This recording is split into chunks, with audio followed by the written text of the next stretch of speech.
There are three common reasons I've observed behind a failing survey. The first one is obviously an unresolved issue. So if you're helping a customer over the phone and you are not able to resolve the issue or not able to satisfy what the customer needs or wants in the call, then most likely you will get a failing survey. Number two is a disgruntled customer.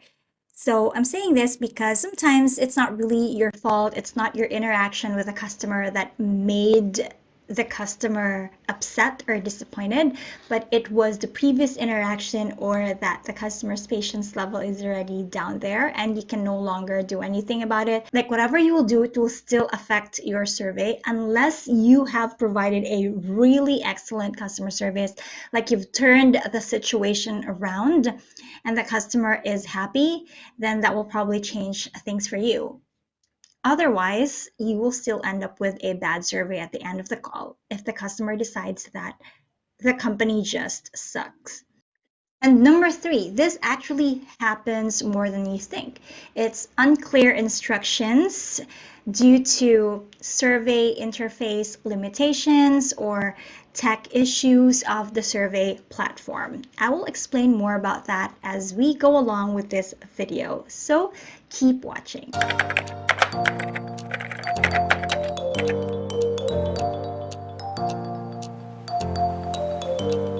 Hey, welcome back to the channel. If you have been watching my videos, then you already know what we do here. We talk about things to help you get hired and thrive in your work environment. So for today's video, we're going to talk about tips to increase your chances of passing your NPS, Net Promoter Score, or CSAT, Customer Satisfaction Survey. But before we talk about tips, let's talk about the differences first. Maybe this is your first time hearing about NPS or CSAT, maybe not, but just follow along in this video so that you'll learn more about how to increase your chances of passing your Customer Satisfaction Survey or NPS. According to Survey Sparrow, which I will talk more about later, Net Promoter Score or NPS is a simple metric that yields powerful insights into two important aspects of a business: loyalty and brand advocacy. It is measured by asking customers or employees the likelihood of recommending a product or service to family or a friend. The respondents rate their score on an opinion scale of 0 to 10, with 0 being very unlikely and 10 being extremely likely. Now, based on the score, they fall into three categories: promoters, passives, and detractors. And here's how. People who scored 9 or 10 are considered the promoters of the business or the company. 7 or 8 are the passives, and 6 and below are the detractors. A lot of companies nowadays are already making use of NPS or Net Promoter Score as part of their survey system to their customers. I have personally not used this back when I was still a customer service specialist, but I did experience an NPS score or survey every time I purchased something or like interacted with a company or something like that. And I've also helped a company before with customer or employee feedback, and I've used NPS as well, or a version of a Net Promoter Score. So the first question of an NPS survey would be an opinion scale question, which is the usual: how likely are you to recommend to a friend or colleague? There are other versions of this question, like how likely are you to recommend our product service company to your family and friends, but they're pretty much measuring the same thing.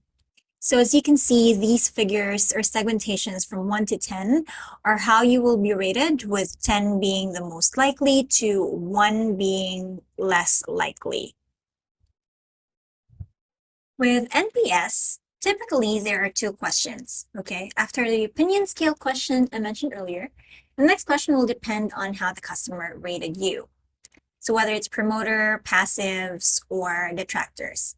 It's called the feedback question or the follow-up question, such as how can we improve the experience or what was missing or disappointing in your experience. Using Survey Sparrow, for example, here's a preview of how it would look. So let's say the score given was 6, and that's a detractor. The feedback or follow-up question that would come up is this: what was missing or disappointing in your experience with us? For employers or business owners who want to make sure their surveys are engaging and easier for customers to complete, there's an option to customize the survey user interface to include branding, even change the segmentation colors, and there are even themes here or templates available for your convenience, or you can build out the surveys from scratch. Another thing is that Survey Sparrow also has global or custom variables that help companies track certain information about the respondents, such as the location or any relevant information. Aside from that, there's also an option to translate the survey to several different languages. They also created a lot of integrations so that your survey can work with third-party platforms, and this can help you even more with customizing the surveys and the customers' responses. And of course, with the configurations available, it depends on the company how the survey would be sent to customers. Could be email, text, website links, or web links. Could be in-app, and so much more. So just looking at the screen right now, this is kind of like a demo of how you'd like to survey people, or you can choose a method to share the survey.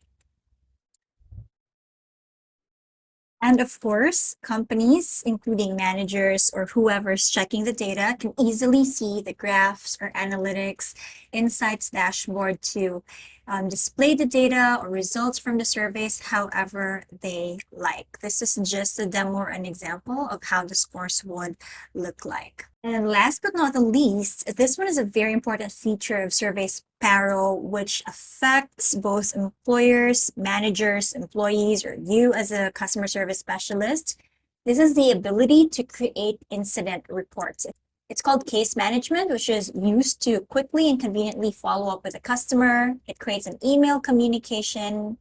As you can see, after a not so good interaction or a detractor score, there inside the platform, you can see you're already able to manage and respond to the cases immediately and even assign the case to a team member who would handle it.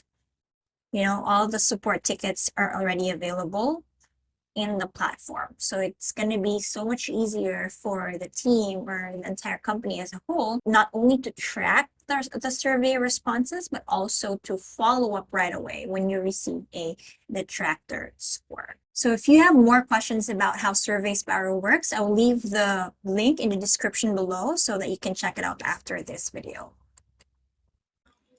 Now, you may or may not be using this, or you may be using CSAT, the usual, or customer satisfaction survey. Back in the days, my company, which was a financial account, a bank in the United States, we would use a customer satisfaction survey, which happens randomly at the end of the call. So before the call starts, the customer would hear a recording saying that there will be a survey at the end of the call. So after the call, the agent or the customer service specialist hangs up, and then the customer stays on the line, and there will be an automated recording that would play. The customer would answer the questions. The highest would be 5 and the lowest would be 1. We call it BLS, or banker level survey, in our time. So there will be 5 questions. Then each question will be rated by the customer. Again, from 5 the highest and 1 is the lowest. And then the average score will be our final banker level survey, or CSAT survey. But we have no way of knowing whether this customer would answer a survey or not, because it's totally random. Some customers would answer and some customers would not. CSAT is a popular tool used for measuring customer satisfaction. Again, these are sent to the customers after they interact with a brand, for instance, after a support question.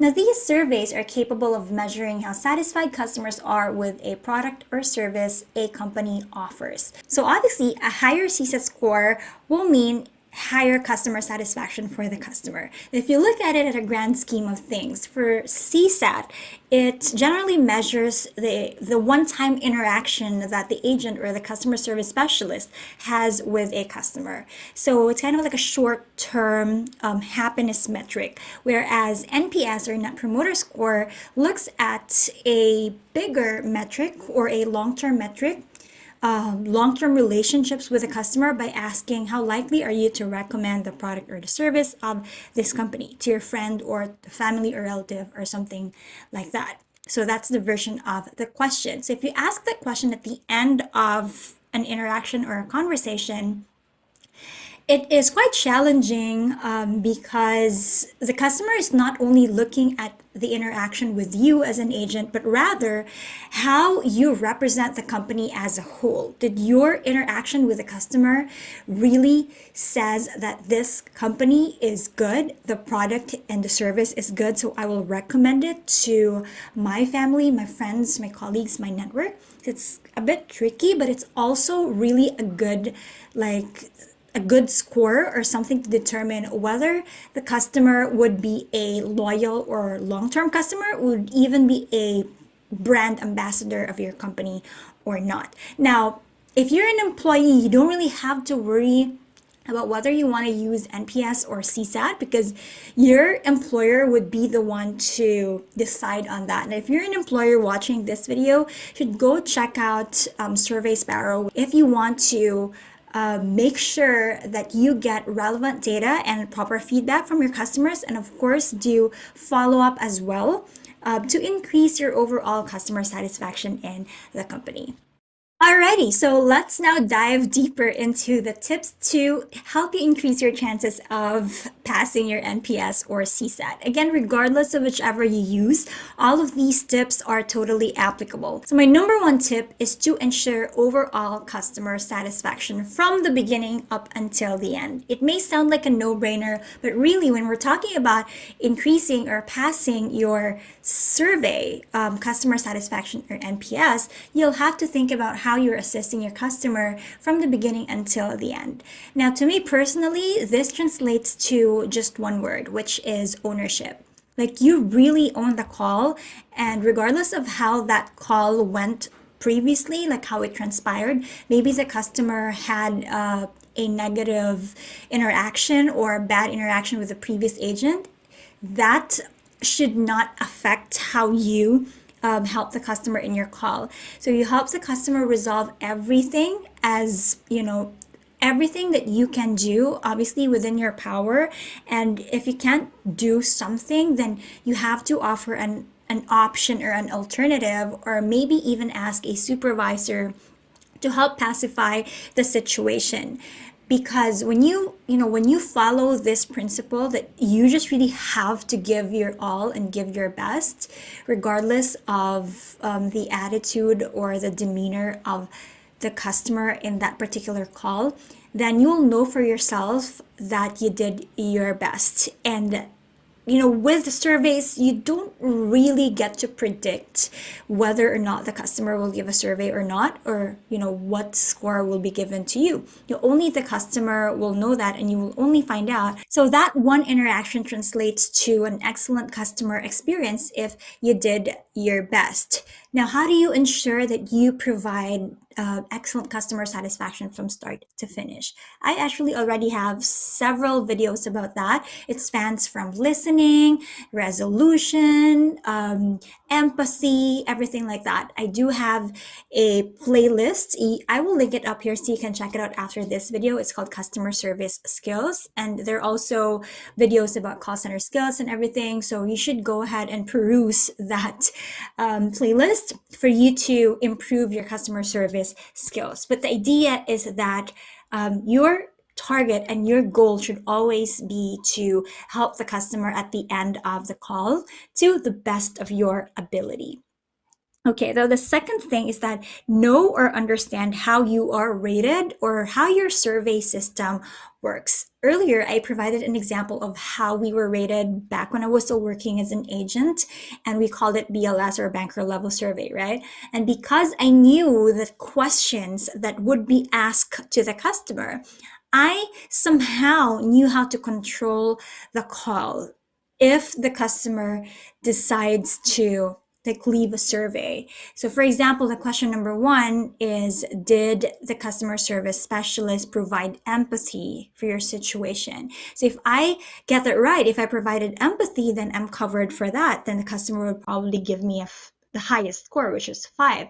And then I would just have to make sure how to hit the rest of the question. So always know how you are rated.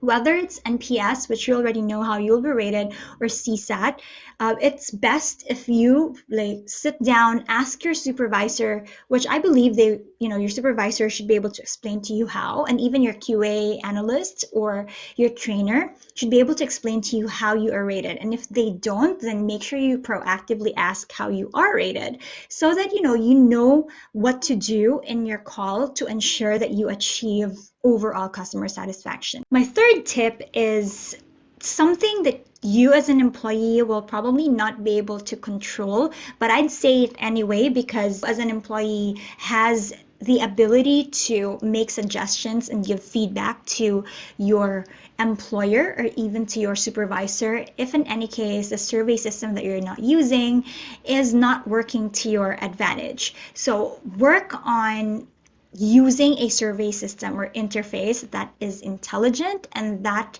provides an engaging way of gathering feedback and data from your customer when it comes to time to like gather data from your customer at the end of the interaction.